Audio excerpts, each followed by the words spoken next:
So recap from the winter adventure race this weekend. First of all, it was a ton of fun, and I'm super appreciative for Adventure Immersion Labs for putting it on. It's a really cool event, very unique, and definitely a cool way to go out and get a bunch of mileage that you probably wouldn't do otherwise.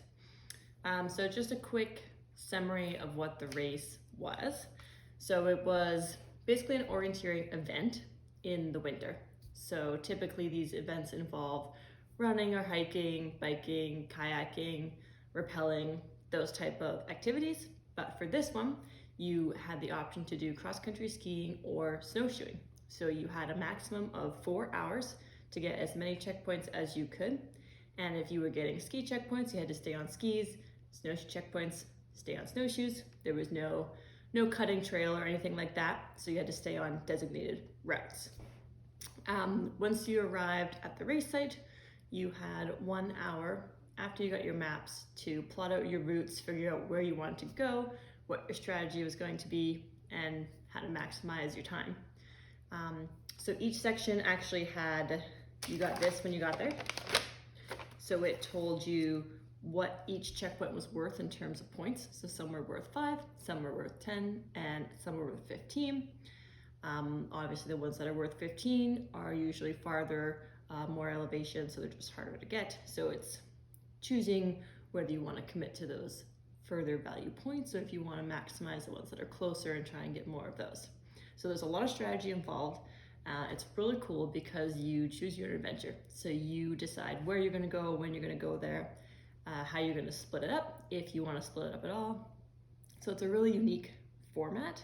In the previous race that I did, so the first winter adventure race, I started out on cross-country skis, opted to go for the farthest checkpoints because there was multiple of high value that were the farthest away, and I ended up only cross-country skiing for the 4 hours, which was really cool because I had never cross-country skied that far. But this time we decided to do a different strategy. So we actually got some beta before the race started. So the race director sent us an email, and she told us that it would be 12 to 13K of snowshoe trails if you did the ones that were only snowshoe, and about 21K if you did the ones that were snowshoe / cross-country ski. So there were some at trail junctions and you could do either. And then if you did the whole cross-country ski, it was about 26K, I believe. So of course, when you get beta, you should listen to what people tell you because there's a reason they're telling you. But I skipped the one line that said could be up to 21K. I just saw the 13K, and so I was like, oh, that's sweet. Let's just do all the snowshoe ones. That'll only take us 2 hours to get all of the points, and then we can move on to the ski and just get as many as we can. But I didn't see the little could be up to 21K. So kind of changed our strategy mid-race, but it didn't make too much of a difference. Yeah, so that's general information about the trail, or about the race. So you have a lot of control over how the race goes. Oh, and if you don't make it back within the 4 hours, all points are gone. There's no negative points, there's no added time. It's just, you basically didn't do the race. So the cutoff is a hard cutoff, and there's big incentive to make it back in time. Yeah, so for this race, it was at the Telemark Nordic Club. So we got there and we got this map. So there was no highlighter marks on it when we got there. That's what I added onto it. So you get this map, it has all the checkpoints on it. It has pink is for snowshoe, and then all the ski trails are on here as well. So blue, black, green. So you can kind of get an idea of what type of trails they are. So we decided to hit the snowshoe first, which was actually, you could snowshoe or trail run. So we opted to wear our spikes and just run. The trails were really well packed, so you didn't really need to have your snowshoes on at all. They were actually pretty sparse in some places. It's tough in the Okanagan in March because it does get quite warm, and we did not get a ton of snow this year. So, you never know, but it was still super fun. Yeah, so we decided to hit the snowshoe route first. So we committed to that, We tried to get as many points as we could right off the bat. And then on our way back, so there was kind of a bunch of different loops you could do. So on the way back from the second loop, we decided not to go for the 15 point, which was the highest value checkpoint on the snowshoe. So we decided to forego that one, went and got some of the closer ones, and then we switched over to our skis. So getting all those checkpoints took us about 2.5 hours. Then we transitioned, and I think we had 75 points at that time. And then we hopped onto our skis and decided to go get the 15 point checkpoint on our skis.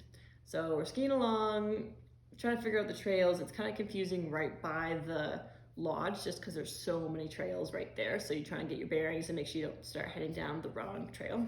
So we figured out where we were, started going, got a couple checkpoints that were nearby, and then we get to the major junction before you go down this big hill to get towards the 15 point checkpoint. And at this point we probably had 40 minutes remaining, I would estimate, maybe 45.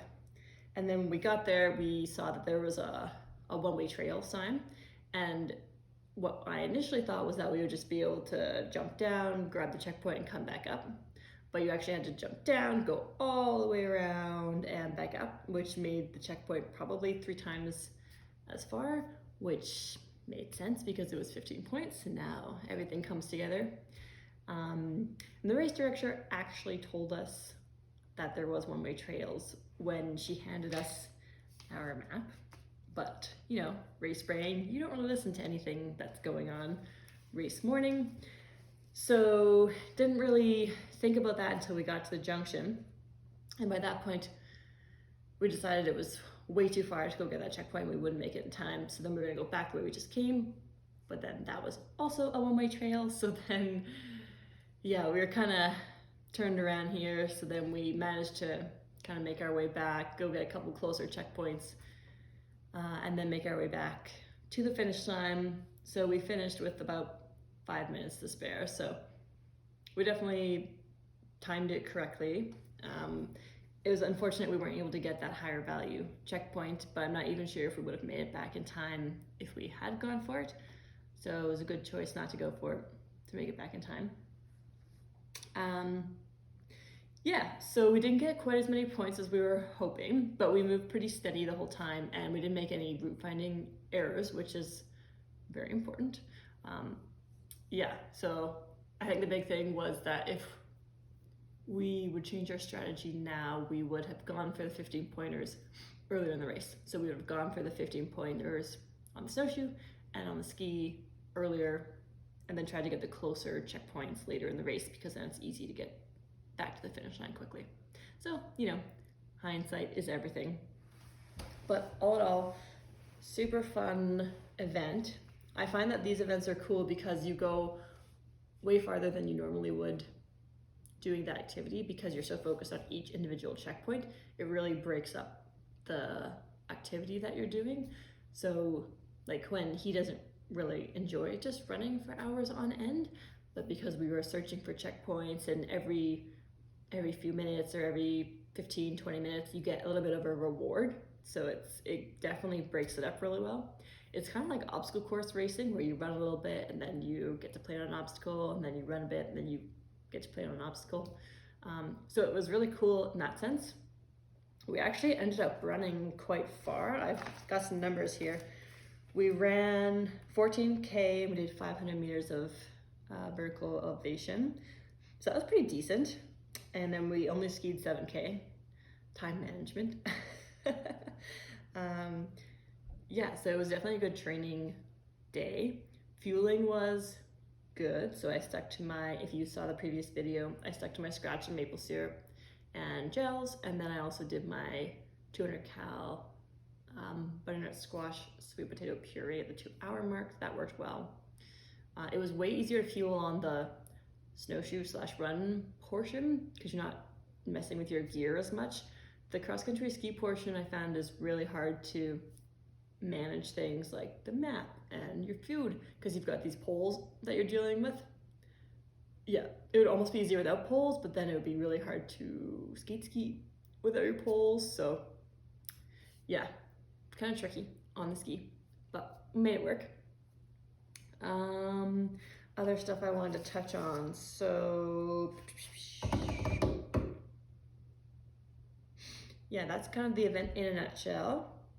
I ended up having, I'm just gonna kind of recap my training weekend. So it ended up being a really big brick weekend, which wasn't the plan going into the weekend, but that's how it worked out. So it was a super solid training weekend. So on Friday I went for a hike, just casual hike, and I got, say, 5K with like 200 meters of elevation.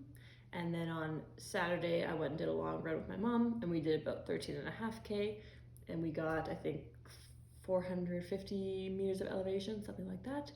And then on Sunday, with our snowshoe run, got 14K. So it ended up being a pretty solid weekend. Oh, plus the 7K of skiing. So it ended up being about 40K of mileage on the body, which is sweet.